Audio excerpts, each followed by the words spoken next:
ना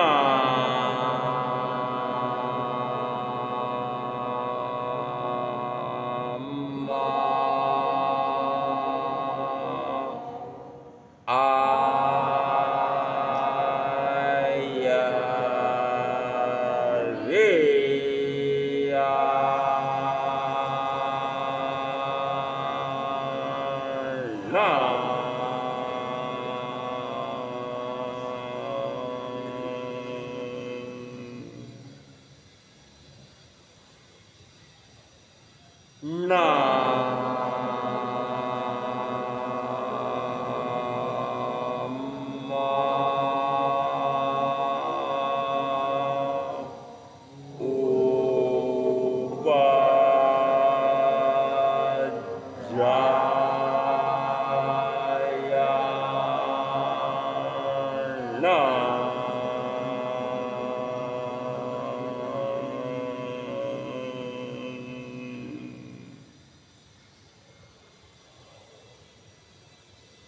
ना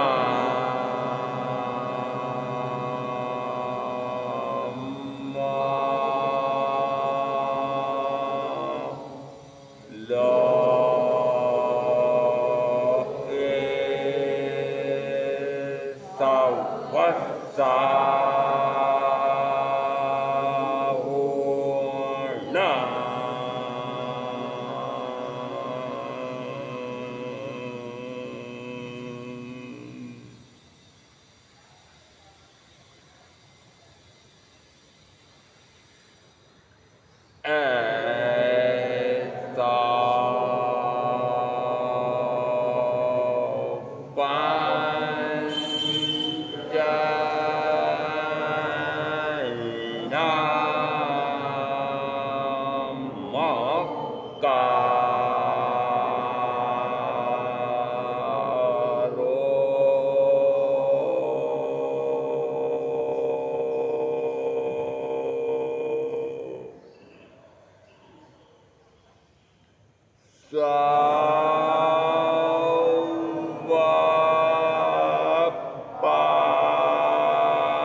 सात छः व्याख्या प्रकृति में पाप और पुण्य से प्रारंभ हुआ है और अब अंतिम प्रश्न आ रहा है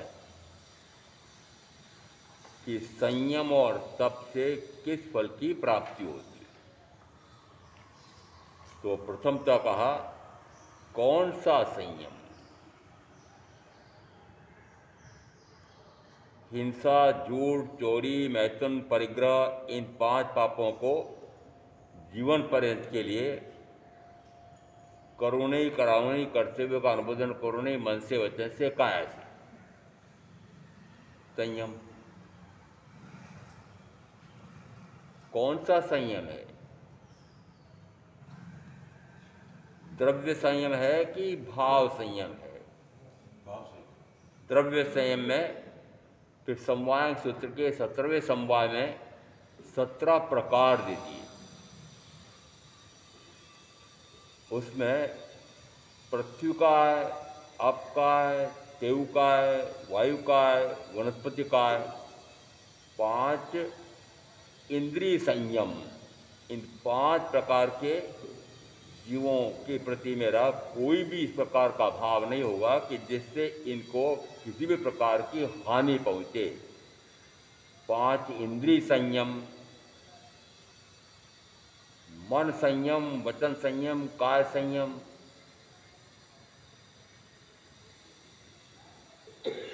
5 इंद्रिय संयम, फिर मन वचन काय संयम, फिर आगे दिया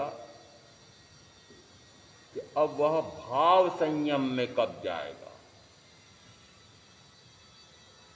ये तो वही अपेक्षा से हुआ है कि इन इन प्रकार के जीवों की मैं हिंसा विराधना नहीं करूँगा। तो फिर जीव काय संयम, फिर आगे दिया 9 तो ये हो गए। 10वां आया अजीव काय संयम। वो अजीव काय संयम क्या है? ये जीव काय संयम तो समझ में आता है कि इस प्रकार के जीवों की मैं लेश मात्र भी हिंसा विराधना नहीं करूँगा, ये जीव संयम। अजीव संयम, जिनमें जीवत्व शक्ति नहीं है, वस्त्र हैं, पात्र हैं और कोई साधुचर्या में उपयोगी साधन है, उस साधन में यदि वह वस्त्र फट जाए, पात्र टूट जाए, तिड़क जाए, वह भी असंयम है। इसको नाम क्या दिया? यह भी असंयम। तो जीव का संयम 9, फिर अजीव का संयम 10। उसके बाद फिर कहा प्रेक्षा, उपेक्षा, प्रमार्जना, प्रतिलेखना 4, 14। फिर कहा आगे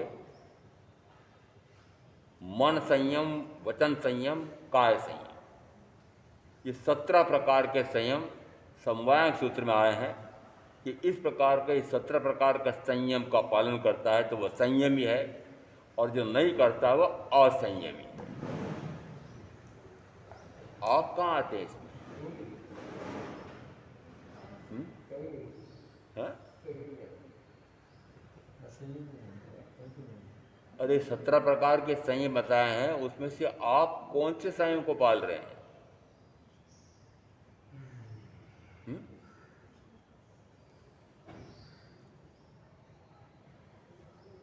असंयम में ही पड़े हैं।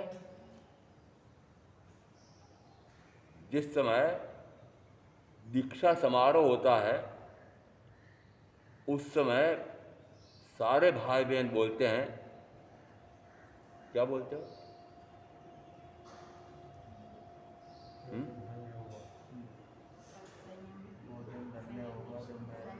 धन्य है। कौन?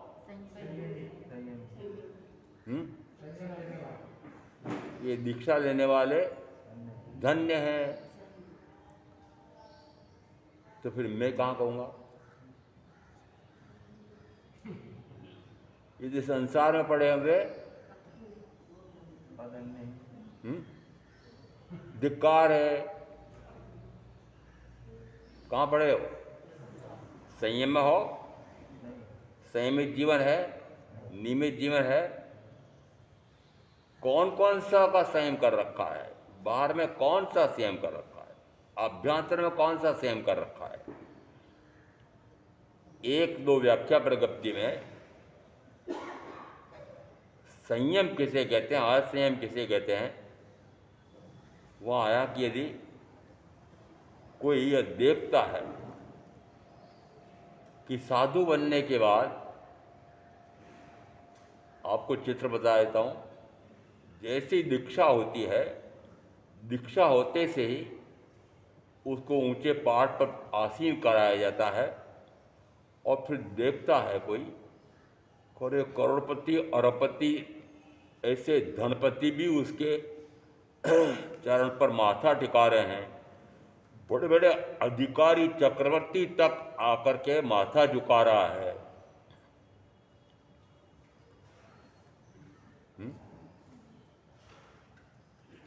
तो यदि ऐसा हो रहा है तो मैं भी दीक्षा ले लूं। अरे ऐसा देखकर ही दीक्षा ले लो कि दीक्षा लेते से ही इतने इतने बड़े बड़े महारथी सारे आकर के चरण वंदन कर रहे हैं, धन्य हो, धन्य हो। दीक्षा लेने वाले धन्य हो, नहीं लेने वाले धिक्कार हो, धिक्कार हो। यदि दीक्षा लेने वाले धन्य है तो नहीं लेने वाले भी क्या हुए हैं? क्या सुनना चाहते हो? धिक्कार सुनना चाहते हो? द्रव्य दीक्षा इसका अर्थ है कि अभी द्रव्यतः दीक्षा ली है, बाह्य में अभी मात्र संकल्प किया है कि मैं इस प्रकार से इन प्रथम 5 पापों का सेवन करूं नहीं, कराऊं नहीं, करते हुए अनुबंधन करूं नहीं, मन से वचन से काया से, जीवन पर्यंत के लिए। शेष का क्या करेगा? तेरा और है, तो अभी तो मैंने से 5 छोड़े हैं, तो क्या 13 स्वच्छंद रूप से करता रहूंगा?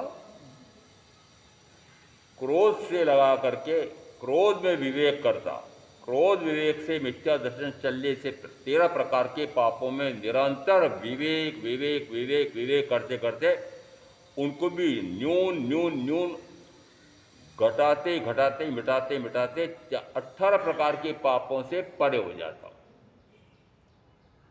तो पापों से परे हुए तो पाप कर्म का बंध रुका, तो नरक और 3 इंच के दरवाजे मेरे लिए बंद, आपके लिए? आपके लिए खुलेंगे नहीं? तुम्हारा जो नरक 3 इंच के दरवाजे होते हैं, मैंने कहा हाँ। मोक्ष का भी दरवाजा होता है क्या? मोक्ष को कमरा होगा ना, और क्या है? वस्तुतः जिस समय इस प्रकार का सर्ववृत्ति संयम लिया जाता है, बाह्य में ऐसा दिखाई देता है कि इस प्रकार से 5 पापों का अभी पूर्णतः परित्याग किया है। अंदर में क्या मान करके ऐसा किया है? कुछ न कुछ अंदर में पक्का हुआ होगा, गुरु ने समझाया होगा, अपने आप के अंदर भाव आया होगा कि पाप कर्म से दुर्गति होती है। हाँ कि ना? अरे हाँ बोल रहे हो ना बोल रहे हो? होती होगी, किसने देखा? होती होगी, किसने देखा? बच्चे थे उस समय, कथा पढ़ी थी, गुरु ने 3 शिष्यों को कबूतर दिए। अब हम कहने में अलग प्रकार से कहते हैं, हम ऐसा बोल नहीं सकते, परंतु उस समय कथा में ऐसा ही था। जहाँ कोई नहीं देख रहा हो वहाँ इनकी गर्दन मरोड़ करके वापस लाओ। एक शिष्य ने जाकर गली में अंधेरी गुप्त गली देखी, तो यहाँ तो कोई नहीं देख रहा, तुरंत वो गर्दन मरोड़ करके आ गया। दूसरा भी इसी प्रकार से गली खोजता रहा, स्थान नहीं मिला। फिर एकांत में जाकर के देखा अब यहाँ कोई भी आवागमन नहीं है, कोई देख नहीं रहा है, वहाँ उसको गेंद की ओर के ले आया। तीसरा गया, उसने भी सारे गली कूचे ढूंढे, एकांत ढूंढा कि जहाँ कोई नहीं देख रहा हो वहाँ मैं इसकी गर्दन मरोड़ दूँ। गुरु ने कहा था जहाँ कोई नहीं देख रहा हो, परंतु ऐसी गली में जाकर के भी फिर उसको भाव आया, कोई नहीं देख रहा तो मैं तो देख रहा हूँ, मैं तो देख रहा हूँ, आप देख रहे हैं? अरे आप देख रहे हैं क्या कि कितने जीवों की हिंसा विराधना हो रही है? आप देख रहे हैं? आप जान रहे हैं? यदि जानते हुए भी, देखते हुए भी आप यदि इस प्रकार से जीवों की हिंसा विराधना कर रहे हैं, करवा रहे हैं, और मात्र एक प्रकार का पाप नहीं, 17 और हैं, 18 प्रकार के पापों में आकंठ डूबे हुए हैं। कोई बोलोगे नहीं? हुँ? क्या नहीं? कौन सा पाप छूटा है? बोलो हाथ जोर से बोलो, हमारा में ये पाप छूट गया मेरा। अभी ना किया ना कि नहीं मारे, मैं 18 घंटे बड़ा डूबा हुआ नहीं हूँ। बताओ कौन से में डूबे हो? 18 पापों में निरंतर प्रवृत्ति हो रही है, 24 ही घंटे प्रतिदिन, कोई दिन ऐसा नहीं छूट रहा है। और अब यदि सुना समझा है, न समझाओ तो मैं बता देता हूं कि पाप का फल दुर्गति। पाप का फल दुर्गति है ना। दो गतियां हैं, दो ऐसी गतियां हैं कि जो दुर्गति वाली हैं, दुख ही दुख प्राप्त होता है शरीर संबंधी। दो ऐसी हैं कि जो शरीर संबंधी सुख ही सुख प्राप्त होता है। यदि 18 प्रकार के पाप में प्रवृत्ति हो रही है तो दुर्गति, प्रवृत्ति नहीं हो रही है तो सुगति। तो पहले प्रवृत्ति हो रही है तो या नहीं हो रही, दोनों बात हो। ये पाप से निवृत्त हो गया तो पुण्य में आ गया, पाप से निवृत्ति तो पुण्य में आ गया। पुण्य से आश्रय है क्या?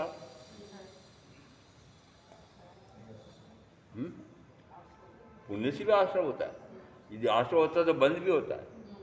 यदि बंद है तो फिर चतुर्थ का परिभ्रमण रुका।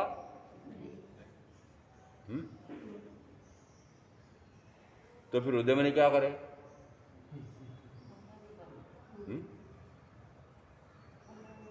क्या करे बताओ? पाप से पूर्णतः निवृत्त हो गया तो फिर अभी आप से मैंने केवल वाले पुण्य में आ गए। अब पुण्य करके कहा जाऊं, महाराज देवगति में जाके मजे मजे करना, खूब सुख मिलेंगे। प्रथम दो तक तो देवांगनाएं मिलती हैं,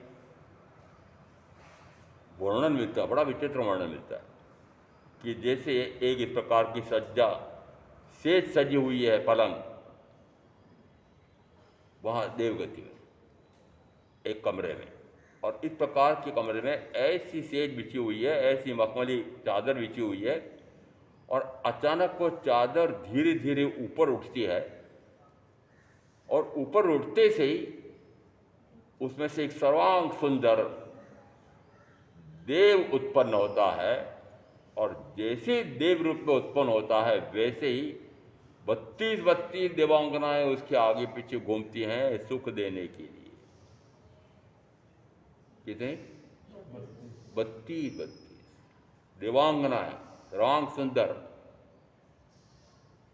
जैसे देखा कि इतने सुख मिलते हैं तो अपने घर वालों को भी जाके बता दूं कि देखो मैंने संयम का पालन किया था, तो मैं वहां जाते से मैंने कहा इतने मुझे सुख मिल रहे हैं, तुम भी संयम ग्रहण करो।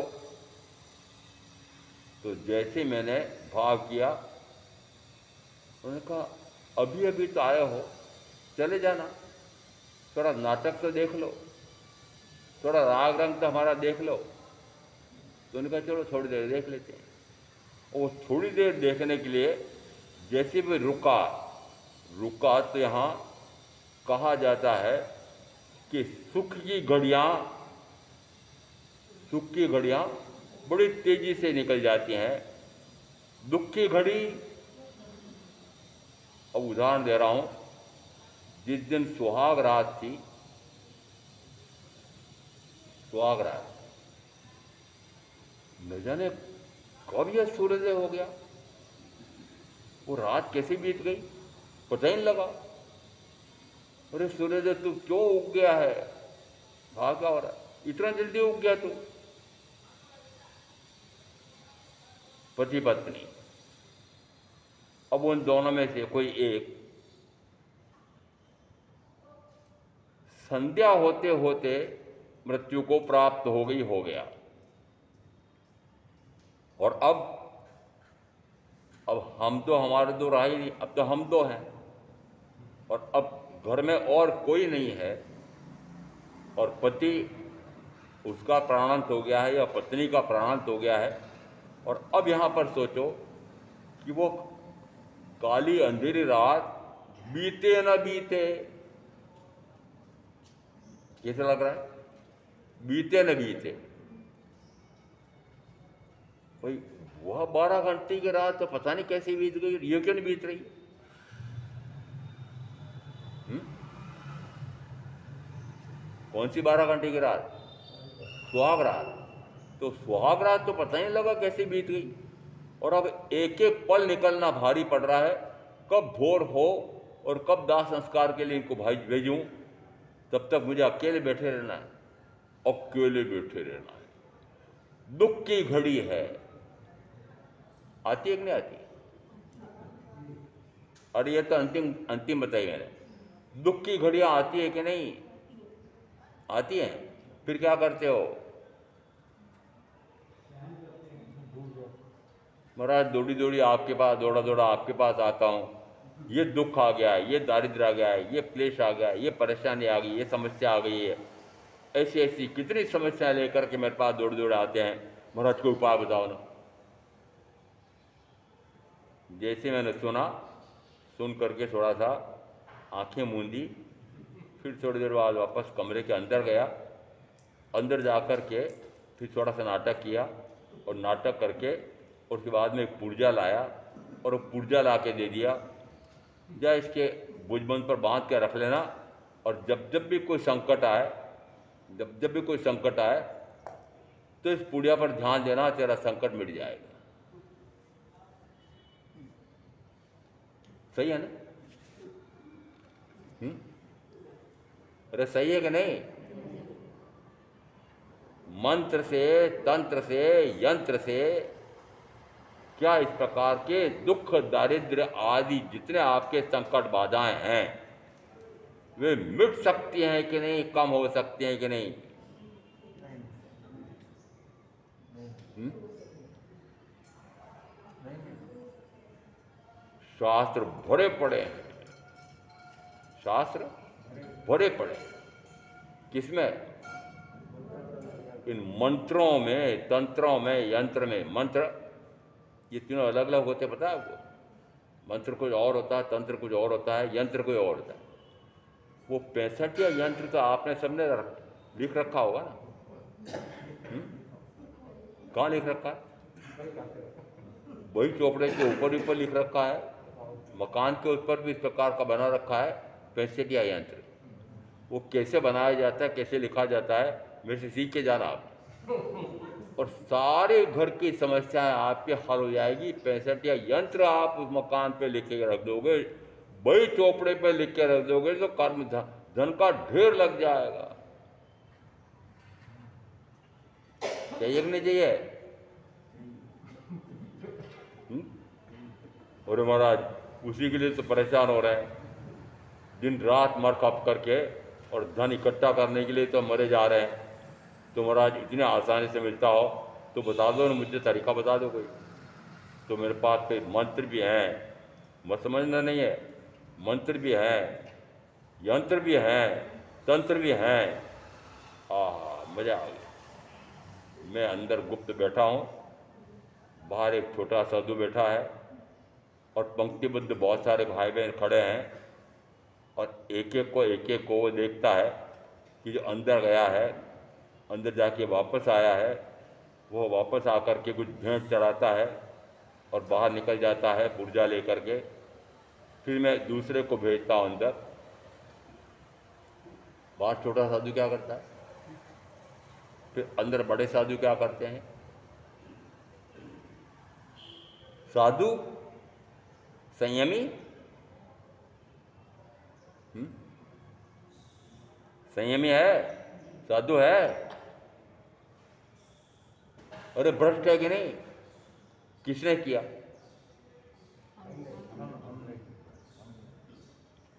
अरे ऐसे इन साधु साधियों को भ्रष्ट किया किसने?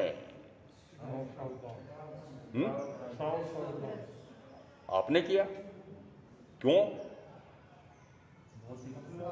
क्यों? क्या आपने सुन रखा है कि ये साधु बहुत गजब के तांत्रिक मांत्रिक हैं और इनके यहाँ जाऊं तो निश्चित रूप से मेरे ये संकट, ये बाधाएं, परेशानियां सारी मिट जाती हैं? बहुत पुरानी बात इसलिए है कि पहले अफीम तो आज भी बोई जाती है, पहले ही बोई जाती थी, पर पहले अफीम पर नियंत्रण नहीं था, सरकारी नियंत्रण नहीं था। जो जितनी खरीदे खरीद सकता है।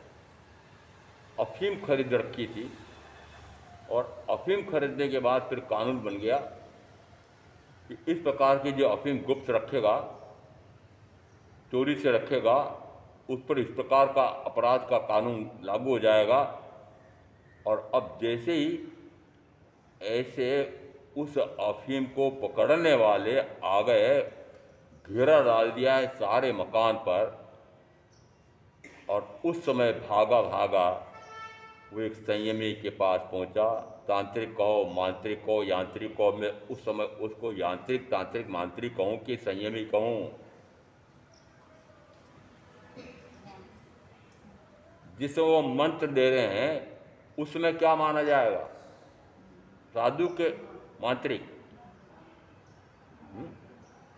मेरा साधु तो है ही, साधु तो है ही। किससे किससे साधु है? आप कैसे वंदन करते हो? कैसा देख करके वंदन करते हो? उदाहरण देता हूं। मुझे उत्तर भारत में विहार कर रहा था, जम्मू चौमासा करने के लिए, तो रास्ते में एक ऐसी भूमि आई जहां पर 18 अक्षौणी सेना का संवार हुआ था। उसकी भी कथा है, जिसमें श्रवण कुमार अपने माता पिता को कावड़ में रख करके 4 धाम की यात्रा कराने के लिए ले जा रहा था। जैसे वह उस भूमि में प्रवेश करता है, कब तक इनको ढोता रहूंगा, कब तक मैं कावड़ उठा के इनकी सेवा करता रहूंगा। जैसे इस प्रकार का उदास होकर के वो नीचे बैठ गया, माता पिता दोनों अंधे थे। उन्होंने पूछा, बेटा क्या बात आ गया, क्या हो गया? कुछ नहीं, कुछ नहीं। अच्छा बेटा बताओ तो सही कि अब हम कौन सी भूमि पर हैं? कौन सी भूमि पे हैं?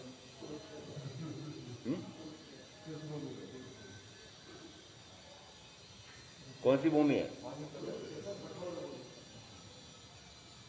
पिता ने कहा, बेटा ऐसा कर, इस भूमि को पार कर दे और फिर हमको छोड़ के चला जा। जैसे उस भूमि को पार किया, पार करने के बाद वापस बेटे का भाव आया कि इतने दिन से इतने तीर्थों की यात्रा तो करा दी है, अब एक तीर्थ और बचा है, तो इनका 4 धाम का कि पूरा कर देता हूँ। बताओ उस भूमि पर जाने पर भाव क्यों बदला?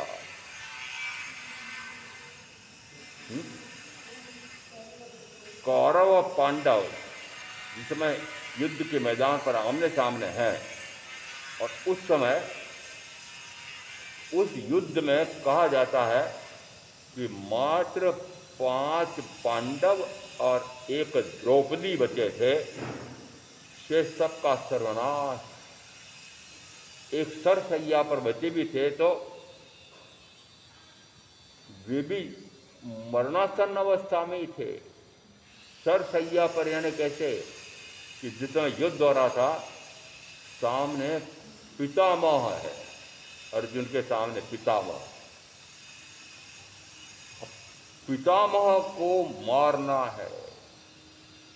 अब जैसे शस्त्र धनुर्धर तीर चलाने लगता है, यदि सामने भीष्म पितामह खड़े हैं तो तीर चलाने में निपुण सबसे अधिक कौन थे? भीष्म। परंतु उनके तीरों का अर्जुन पर असर ना हो, तो एक शिखंडी नपुंसक को ला करके सामने खड़ा कर दिया, किसके? और अब तीर चलाए तो कैसे चला है? क्यों? क्योंकि स्त्री नपुंसक पर मैं तीर नहीं चला सकता, ऐसा भीष्म पितामह का निर्णय था। अब वे तो रुक गए और इधर कृष्ण ने उकसाया, तू बोझ क्या हो गया, चलाता रहे तीर, चलाता रहे, चलाता रहे। और चलाते चलाते इतने तीर लग गए उनके कि उस सरसैया पर ही निरंतर पड़े रहे। नीचे कितने तीर हैं कि तीरों का आसन हो गया है। और अब यहाँ कहा जाता है वो कालजयी माने जाते थे कि जिस समय ये भाव करेंगे अब मुझे प्राण का अंत करना है तब मैं जाऊंगा। और युद्ध थमने के बाद रात्रि में कौरव कहो चाहे पांडव कहो, दोनों उन भीष्म पितामह से सलाह लेने जाते। रात्रि में युद्ध नहीं होता है, नियम है। और क्या निकल रहा है? कालजयी हो सकता है क्या कोई?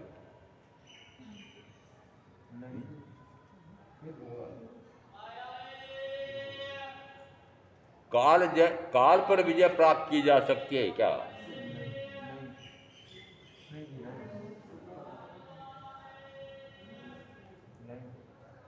सारे डोर हो। अनंत जीव ऐसे हैं कि जो कालजयी हो गए हैं, सिद्ध परमात्मा, उन पर काल का प्रभाव है। सुकाल दुष्काल का प्रभाव है, शुभ मुहूर्त अशुभ मुहूर्त का प्रभाव है। आप पग पग पर शुभ मुहूर्त अशुभ मुहूर्त, अमृत का चौगड़िया है कि लाभ का चौगड़िया है, घर से निकलते समय, दुकान पर जाते समय, कारखाने में जाते समय, ब्याह शादी करते समय क्या देखते हो? काल शुभ या अशुभ होता है। 6 द्रव्य कहे जाते हैं, उसमें काल द्रव्य भी है। और उत्तराधीन सूत्रकार 28वें अध्ययन में कहते हैं कि काल अनादि से प्रवाहमान है और अनंत काल तक प्रवाहमान रहेगा। इसका अर्थ है मात्र वो प्रवाहमान है और कुछ भी नहीं करता है, काल स्वयं कुछ नहीं करता है। अन्य 4 द्रव्य तो कुछ न कुछ करते ही करते हैं, पर यह उस प्रकार से 4 काल नहीं, कुछ नहीं करता है। अब जब काल कुछ नहीं करता है तो फिर आपके शुभ मुहूर्त और अशुभ मुहूर्त और चौगड़िए और ये कहाँ से आ गए? बताओ कहाँ से आ गए? और यदि शुभ मुहूर्त में सबसे बड़े ज्योतिषी वाशिष्ठ विश क्या नाम था उनका, राम का राज तिलक निकालने वाले मूर्ख वशिष्ठ। और वशिष्ठ इस प्रकार के विशेषज्ञ, और उन्होंने कल राम का राज तिलक होगा, शुभ से शुभतम मुहूर्त देख करके, और तय हुआ कि कल राज तिलक होगा, राजा राम का राज तिलक होगा। क्या हुआ?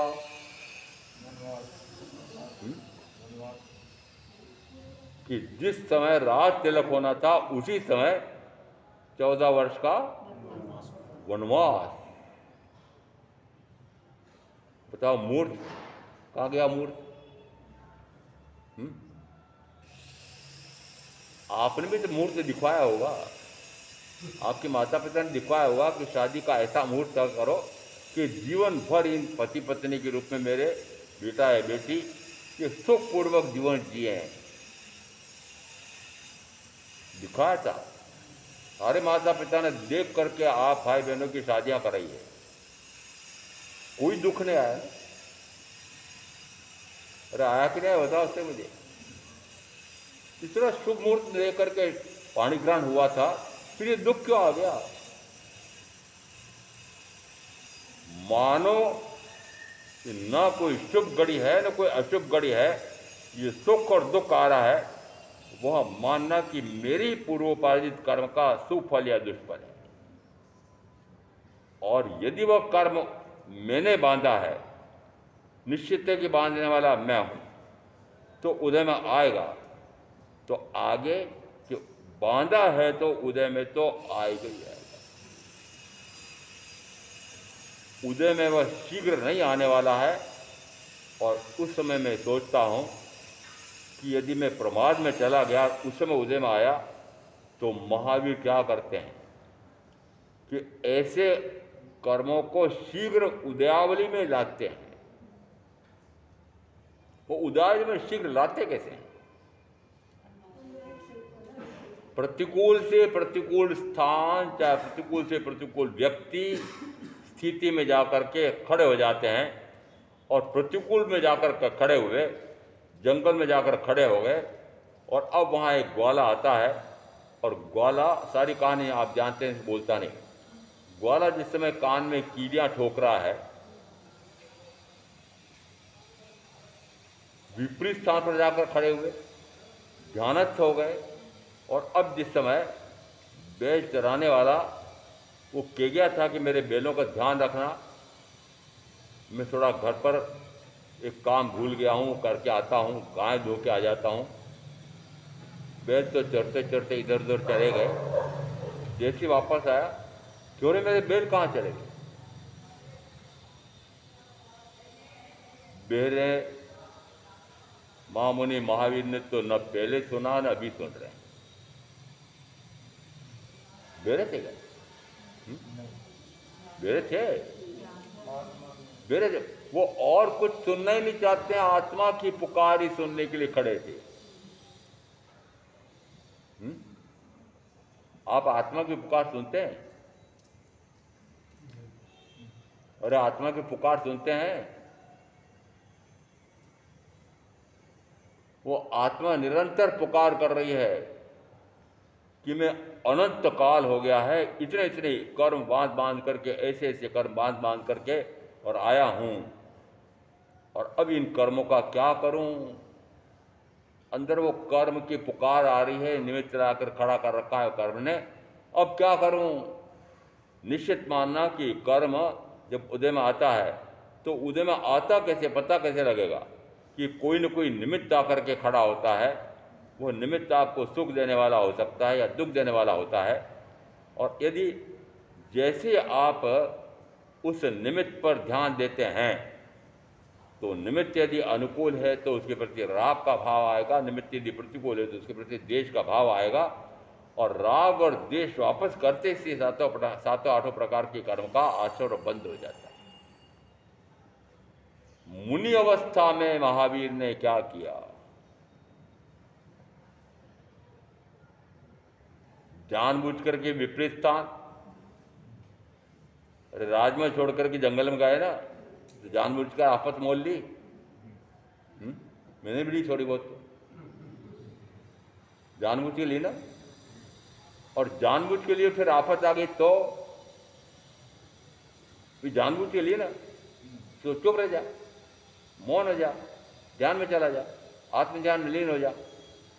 आत्म ध्यान में जिस समय लीन है, उस समय कान में कीलियों की वेदना आएगी कि आत्म संवेदन होगा? जिस समय आत्मा को आत्मा का अनुभव आ रहा है, उस समय कीलियों का अनुभव नहीं आ सकता है। जिस समय वेदनानुभूति आएगी, उस समय आत्मानुभूति नहीं रहेगी, और आत्मानुभूति आएगी, उस समय वेदनानुभूति नहीं होगी। दोनों एक साथ नहीं हो सकते। वेदनानुभूति भी हो और फिर भी लेश मात्र विचलित ना हो, संभव है। कब संभव है? कि बाह्य अपेक्षा से तो दिखाई दे रहा है कि वेदनानुभूति तीव्र से तीव्रतम है।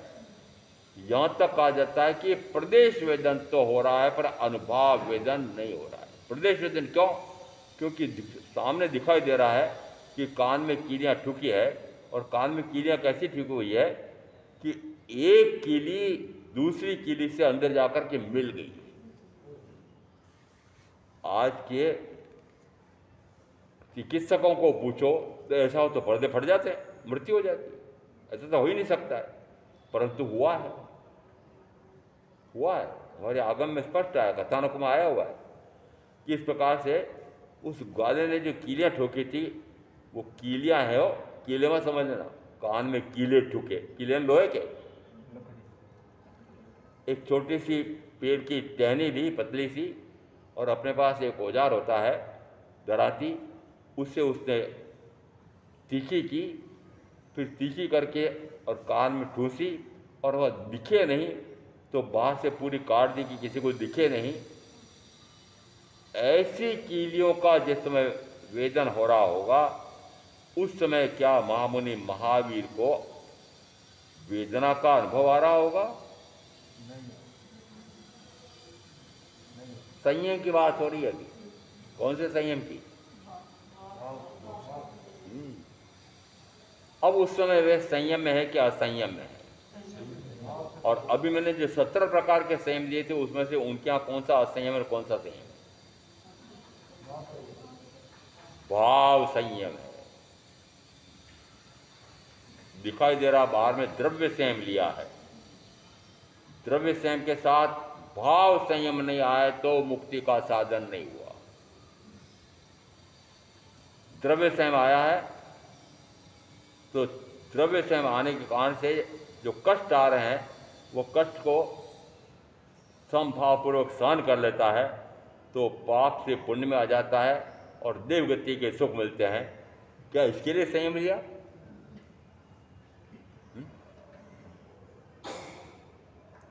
संयम किस लिए? अभी एक उदाहरण तो दिया कि संयम लिया है, अब जिस समय रोग आएंगे, महारोग आएंगे, बुढ़ापा आएगा, उस समय कोई स्थान देगा नहीं, स्थानक देगा नहीं ठहरने के लिए कि इनको हम यहाँ ठहरा देंगे तो स्थिरवास करेंगे, जब तक आयुष का काल पूरा नहीं होगा तब तक यहाँ रहेंगे, तो फिर हमारे यहाँ पर और कोई साधु साध भी नहीं आ पाएगा। नहीं महाराज, जगह नहीं, स्थिर होने के लिए जगह नहीं। आप यहाँ स्थिरवास करना चाहते हो? नहीं नहीं नहीं, हमारे जगह नहीं। आपको बता दूं मैं, मुझे 3 स्थानों से स्थिरवास की प्रस्ताव आ चुके हैं। कितने? 3 स्थान को।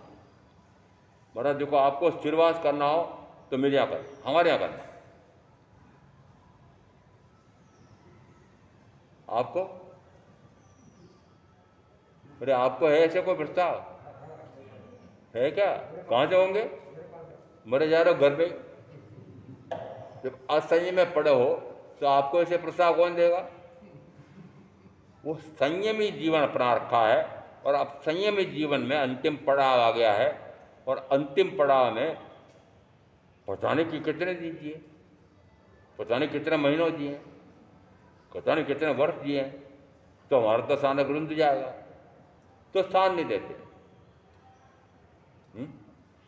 महामंत्री जी को पूछ लो, ये आप यहाँ का स्थान दोगे कि नहीं दोगे मुझे? मैं ऐसी ऐसी मांग लेके आ जाऊँ आपके पास कि मुझे वो अंतिम साधना के लिए ये सेक्टर 15 इसमें रुकना है। नहीं महाराज, ये 4 महीने 5 महीने तो ठीक बात है, अब आप पता नहीं कितने दिन रुकोगे, आप उसमें कितना आयुष्काल है, हमारा तो स्थानक रुंध रह जाएगा और कोई तमाशा नहीं हो पाएगा, आप बैठे रह जाओगे यहाँ 5 साल। तो फिर क्या करूं कि तंत्र से, मंत्र से, यंत्र से, लब्धि से, चमत्कार से ऐसा क्यों ना करूं कि ऐसा अंतिम काल आए, उस समय एक बढ़िया भवन, करोड़ों का भवन मेरा स्वयं का बन जाए। क्या नाम देते हैं उसको? उसको कि नाम क्या दिया है? अरे मैं नाम अलग देता हूं, आप क्या देते हो? मठाधीश, मठ बना दिया। ये वैष्णवों में इस प्रकार के मठ बने थे। जब जैसे हम विहार कर रहे होते हैं तो कोई को पूछ लेता है अजैन, तो मैं कहता हूँ भाई हम अमुक स्थान से अमुक स्थान पर जा रहे हैं, तो फिर महाराज फिर आपका चौमासा करने जाए? मैंने कहा हाँ चौमासा करना। फिर चौमासा पूरा होने के बाद वापस कोई आपका मठ तो होगा ना, कोई आपका मठ तो होगा ना, क्योंकि वैष्णव संप्रदाय में इस प्रकार के मठ होते हैं, वैष्णव के उन साधु साधियों के मठ होते हैं। तो हमें भी पूछते हैं कि आपका वापस कोई ऐसा ठिकाना तो होगा, कोई मंदिर होगा, कोई ऐसा होगा जहाँ पर आप रुक जाओ जीवन करने के लिए। मैंने कहा हमारा तो कोई मठ है ही नहीं। हम 8 महीने निरंतर ग्रामानुग्राम विचरण करते हैं और 4 महीने चातुर्मास के वर्षावास के लिए एक स्थान पर रुकते हैं।